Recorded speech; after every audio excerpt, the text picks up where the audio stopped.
Bada bing, bada boom. US and Great Britain, bro.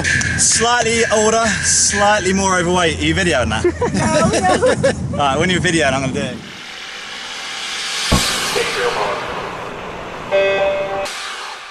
Hit it. Hi, I'm Bruce Wigo at the International Swimming Hall of Fame with Olympians Jevon Tarantino and Nick Robinson-Baker from Great Britain, not an American diver. I'm not. What are you doing here in Fort Lauderdale? I'm here for the sun, but for some reason it's not come out, so I thought I'd come down to... What do you call that? Yeah. But you know what, you're not used to seeing that over in England. Behind the clouds it is, yeah. So perfect day for a little bit of diving with this boy here. Gonna get in, get wet, do some flips. So this is kind of a reunion for you guys being back at the Hall of Fame, right? Yep, every year we dove against each other at the Grand Prix here in Fort Lauderdale. I train here in the sun every day, but I always welcome him every year. Every year at the Grand Prix. That's it, now you're a local boy, so where'd you grow up and when was the first time you were here at the Hall of Fame? I grew up in Boca Raton and I've been training at the Hall of Fame every Saturday since 7, 8 years old. And Nick, what about you? When was the first time you visited the Hall of Fame? It was like 1995 actually. I came out here, my mum brought me out here for the Ron O'Brien training camp when I was a little kid, and I remember walking through the doors down there, seeing the Grand Prix in action, thinking that's what I want to do. And literally we came out here, I did some training, loved it, and for the past 20 years I've been coming back every single year, training, competing, and that's how it works. That's how I met you lovely people. And you guys competed against each other in Beijing, is that right? I mean, I was normally on top of him, you know, I was normally beating him. I mean, he caught up eventually, but you know, I think, yeah, we did a lot of competing together over the years at various events. Here from all the international trips, from juniors, all over the world. From junior, you know, junior world championships, then we did senior worlds, and then obviously the Olympics, we both competed in the same event, men's 3-meter synchro whilst we were in Beijing. What a great competition as well. You know, these guys did amazing, just narrowly missed out on a medal. So we went all the way from the beginning when we started, all the way to the Olympics and to the room after. You know. What did you do there? I mean, that's really what we're here to talk about. Right, you can answer that one. I'm going to in the Synchro Olympics, fourth place finished up. We were guys in. I think we came 7th in Beijing. 7th place, and we were both right up there to get a medal, and you know, but then we had a great time. That was the most important part. I look back on it, there were all the memories we had, the Olympics, and I think even in all the food too. Oh man, don't even go there. Well, here we are at the Hall of Fame. What are some of the memories that you have about the Fort Lauderdale Aquatic Center? In the Aquatic Center, this place is very important to me. Just like we said in memories, I've sat when I was 7 years old, 8 years old in that hot tub. I also watched the Grand Prix every year, the best divers.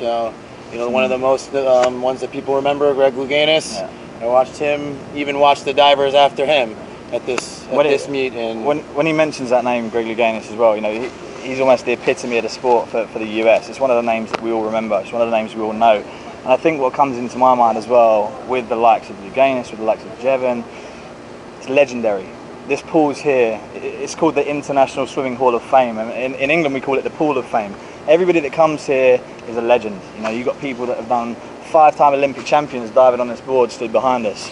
You've got world champions, European champions, and it's the one event throughout the year, especially the US Grand Prix when you guys were hosting it, where every single athlete around the world, male, female, wanted to come here because you rocked it out. We had sun, we had great pool time, we had music, we had the beach. It's just the environment, and you guys made it special for us. That's why everybody wants to come here. And I see, and now I started at 7, and now I'm 34, and all those meets and all those times. He's older than me. I'm 31. 34. Like Nick said, it brings that whole family together. Yeah. Swimming, diving, every single water sport. This place brings you together as family, and I'll never lose that.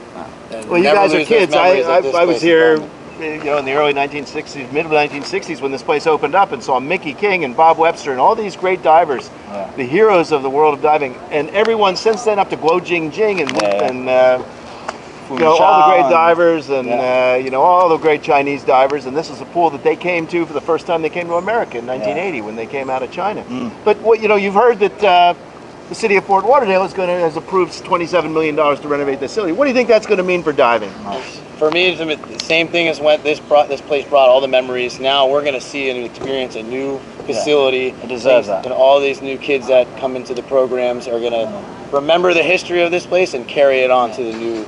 It's the new generation. Like this place is legendary. It's been stood here, as you can see, it's been stood here for many years. and I think it deserves that little lick of paint and that few new boards in there for people to come back and create that new generation of Grand Prix experience, come in here and make sure that those boards get used. It's going to be a little bit more than just a little bit of paint. This is going to be a whole new diving facility to have the expanded platforms for synchronized diving, which doesn't exist, and the full complement of boards, like, you know, a world-class facility again. So and I'm really happy about that, and you know, Fort Lauderdale Aquatic Center is hard. We'll keep beating it. Listen, man, it's always been going on. It's never stopped beating. Like I said, you got that 27 mil coming in now, exactly. man. That's gonna keep it alive. That's gonna lift it up. Well, now you guys, you know, for the kids to come in and see you guys dive, I suspect you're going to do that for the next 30 years. What about getting up there and showing us some of the stuff right now? I mean, to be honest, I've brought my Speedos. You did? I haven't put them on in 3 years. Can we film you in your Speedo? You film me in it, man. I always have my Speedo in. Film in. Well, you're still in shape, right? Just like that. Just like that. I love that. Listen, I think what we're going to do, we're going to put a little bit of a show. We're going to do a bit of Team USA, Team GB, synchronized training today. Should we have a competition again? You know, is this competition? I don't know about this. Take it score? Or maybe the synchro. We'll actually do the synchro and see how you do. United States. We'll do it. We got it unlocked, man. We'll be a team. Got this, baby. All right, let's go do it. All right, let's do it. You having fun yet? Mate, I'm having all the fun in the world. I'm having all the fun in the world. Fort Lauderdale, baby. Mate, this is high. Seriously high. Once you're off of it for a while, then you come back and it's real high. It looks so much higher than it used to. It's a long way down. Yes, it is. It's a long way down. Team USA. Team GB. Slightly older, slightly fatter. This could be the last dive that I ever do, considering I haven't dived 10 meters in about 15 years, but we can still do this. We got this. Ready? 1, 2, 3. Yep. He already went.